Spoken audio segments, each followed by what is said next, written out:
Hello dear students, environment की तीसरी series में आप सभी का स्वागत है। तीसरे सीरीज में जो हमारा टॉपिक है वो है ग्रीन हाउस प्रभाव या ग्रीन हाउस इफेक्ट। इसके पहले हमने दो टॉपिक कवर किए हैं। पहला एटमॉस्फेरिक लेयर कंप्लीट किया, दूसरा हमने ओजोन लेयर को कंप्लीट किया, तीसरा हमारा टॉपिक है ग्रीन हाउस प्रभाव।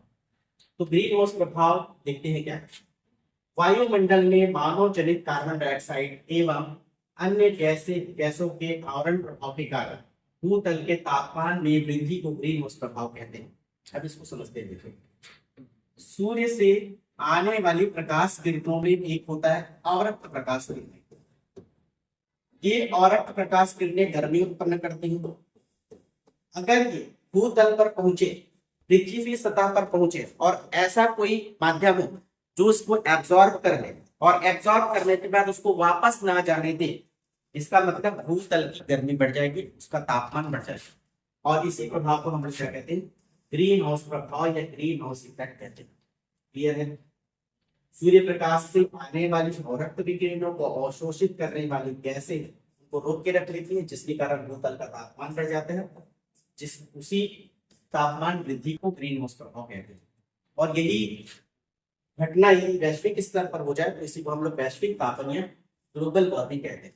अब एग्जाम पॉइंट ऑफ व्यू से फैक्ट आपको याद रखना है। जोसेफ फोरियर, ग्रीन हाउस की संकल्पना किसने प्रस्तुत की? तो जोसेफ फोरियर ने प्रस्तुत की। आगे देखते हैं, ग्रीन हाउस पैदा करने वाली कौन कौन सी गैसें होती है या कौन कौन से कारक जो ग्रीन हाउस प्रभाव पैदा करते हैं। आगे देखते हैं। सबसे इंपॉर्टेंट तो है इसमें कार्बन डाइऑक्साइड, और जो प्रमुख इसमें 8 गैसें होती हैं जो ग्रीन हाउस प्रभाव उत्पन्न करती है। तो 8 गैसों का नाम लिखा हुआ है। देखिए, सबसे पहला है कार्बन डाइऑक्साइड, सबसे ज्यादा ग्रीन हाउस प्रभाव उत्पन्न करती है। दूसरा है मीथेन CH4, तीसरा है क्लोरोफ्लोरोकार्बन, चौथा है परफ्लोरोकार्बन, पांचवा है हाइड्रोफ्लोरोकार्बन और छठवा है हेक्साफ्लोराइड, सातवां है ओजोन और आठवां है नाइट्रस ऑक्साइड। ये 8 गैसें हैं जो ग्रीन हाउस इफेक्ट पैदा करती है। एग्जाम में यही अभी तक पूछा गया है और यही पूछा जाएगा। एग्जाम में प्रश्न ऐसे आएगा कि इनमें से कौन सा ग्रीन हाउस गैस है, या फिर प्रश्न पूछता है इनमें से कौन सा ग्रीन हाउस गैस नहीं। तो ग्रीन हाउस से रिलेटेड जो सबसे ज्यादा इंपॉर्टेंट फैक्ट, इसके पहले हमने देखा कि इसकी संकल्पना किसने प्रस्तुत की, तो जोसेफ फोरियर नाम के वैज्ञानिक ने। दूसरा इसमें प्रश्न बनेगा इनमें से ग्रीन हाउस गैसें कौन सी, तो ये 8 गैसें आपको याद रखने हैं, कौन है या नहीं, ये सारे क्वेश्चन इससे बन जाए। आगे देखते हैं इसमें क्या इंपॉर्टेंट फैक्ट हो सकता है। तो ग्रीन हाउस का ही एडवांस वर्जन आप बोल सकते हैं क्या है, ग्लोबल वार्मिंग, या फिर इसी को हम लोग बोलते हैं क्या, वैश्विक तापन।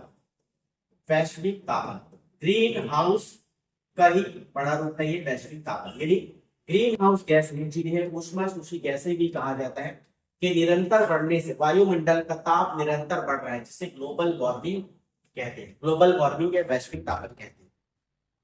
अब क्या होगा, जिसके परिणाम से धरातल एवं निचले वायुमंडल के तापमान में धीरे धीरे वृद्धि होने लगेगी, और वृद्धि होने लगेगी तो उसके कुछ प्रभाव भी होंगे। क्या क्या प्रभाव हो सकते हैं? ये जो प्रभाव है स्थानीय, प्रादेशिक और विश्व स्तरीय हो सकता है। और ये क्या कह सकता है, जलवायु में परिवर्तन ला सकता है। तो ये ग्रीन हाउस इफेक्ट जो है, अगर ये बहुत ज्यादा मात्रा में हो, ग्लोबल वार्मिंग हमारे लिए नुकसान हो सकता है, जलवायु में परिवर्तन ला सकते हैं। और क्या क्या इसके इफेक्ट हो सकते हैं उसको आगे देखते हैं। देखिए, ग्लोबल वार्मिंग के प्रभाव, सबसे पहली चीज क्या है कि वैश्विक तापमान में वृद्धि से पहाड़ों और ग्लेशियरों, अंटार्कटिका व ध्रुव के बर्फ पिघलने लगे। पिघलेगा तो क्या होगा, समुद्र का जल स्तर बढ़ जाएगा, और साथ ही साथ अनेक द्वीप, देश और निकटवर्ती क्षेत्र जलमग्न हो जाएगा। ये तो पहला प्रभाव हो जाएगा। दूसरा प्रभाव, वर्षा चक्र गड़बड़ाया जाएगा। गड़बड़ाने से क्या होगा, कृषि कार्य पर प्रतिकूल प्रभाव पड़ेगा और पृथ्वी का औसतन तापमान भी बढ़ जाएगा। तो ये प्रमुख प्रभाव है ग्लोबल वार्मिंग के। आगे देखते हैं।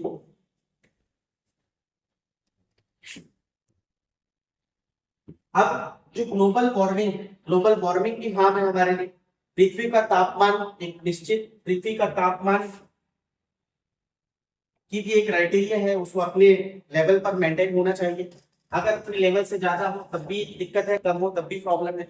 तो ग्लोबल वार्मिंग यानी वैश्विक स्तर पर तापमान का बढ़ना, जो कि जैव मंडल के लिए नुकसानदायक है। इसीलिए उस ग्लोबल वार्मिंग से संबंधित एक प्रोटोकॉल यानी एक सम्मेलन का आयोजन किया गया था जापान के क्योटो शहर में।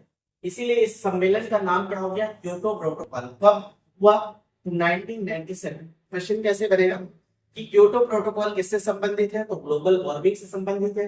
क्योटो प्रोटोकॉल कब हुआ, या क्योटो प्रोटोकॉल से संबंधित सम्मेलन कब आयोजित हुआ, 1997। कहां पर आयोजित हुआ ग्लोबल वार्मिंग से संबंधित सम्मेलन, तो जापान की क्योटो शहर। इस प्रकार से प्रश्न यहाँ पर बन सकते, ठीक। उसके बाद ये आपको इंपॉर्टेंट नोट याद रखना है, क्योंकि हम लोगों ने अभी थोड़ी देर पहले गैस का नाम पढ़ा था मीथेन, जो कि ग्रीन हाउस गैस कहलाता है। तो जुगाली करने वाले जानवरों के मुंह से मीथेन गैस निकलती, ये भी एक जाकर प्रश्न बन सकता है। तो ये थे ग्लोबल वार्मिंग और ग्रीन हाउस से रिलेटेड इंपॉर्टेंट फैक्ट।